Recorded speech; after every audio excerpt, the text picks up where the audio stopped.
doesn't really matter where the Jesus prayer has originated. The point is that it's here. And it is not just for those who are cloistered in hermitages or in monasteries or convents. It is for all of us to use.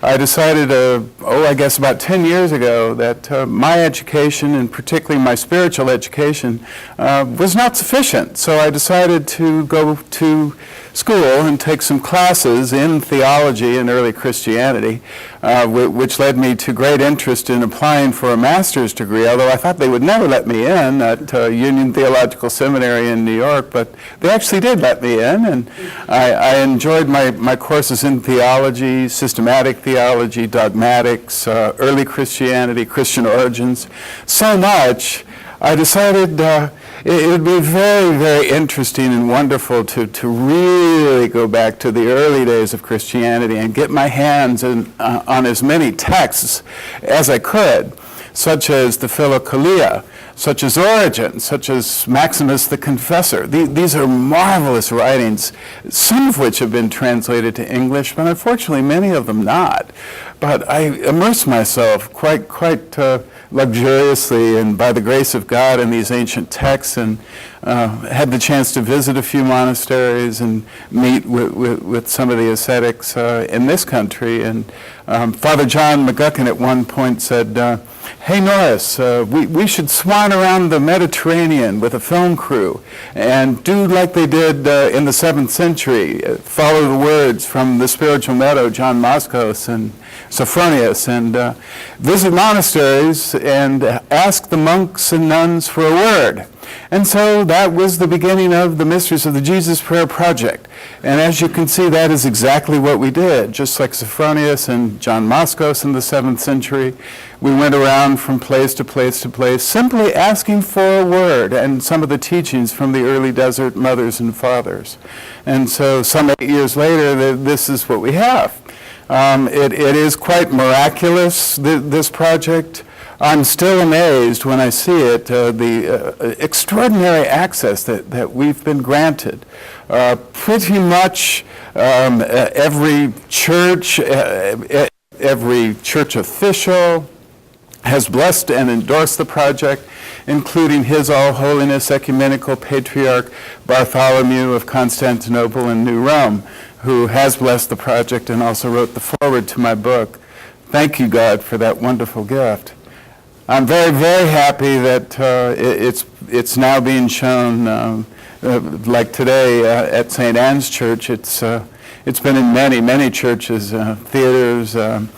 In 2 weeks, this is my third screening and my third talk. I was out in San Francisco a week before last. It was on in Pittsburgh. It was shown in Moscow at a film festival. It's just fantastic what's happened with this little project.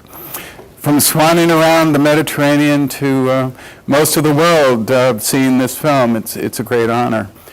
So, you have any questions or comments?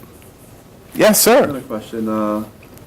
What did you think, or more like, what was the emotion you felt when that first monk, I believe in St. Anthony, said to you, "God told me you were coming," and you want to take you to his cell? What was the emotion you felt? That's a great question. Shock. That was the end of a very long several days. And the other monk with him, Father Ruiz, had spent quite a lot of time and taken us around St. Anthony's Monastery. And that's how we got a lot of the shots at St. Anthony's Monastery. And at the very end of the day, as my crew and I were packing up, one of the monks came over and said, "Oh, you should come to Vespers.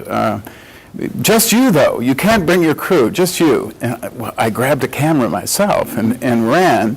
And sure enough, wow, just amazing, beautiful. And the scenes of the Coptic Vespers, just before Father Anthony jumped out from the corner, and he literally grabbed me by the arm. He says, "You're coming to my cave.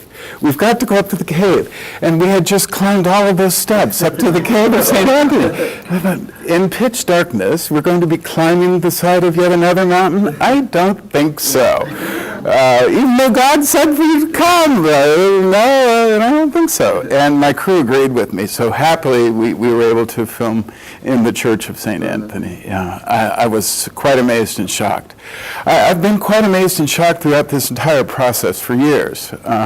It's amazing to me, really, this is the first film where hermits and cloistered monks and nuns have appeared on film speaking.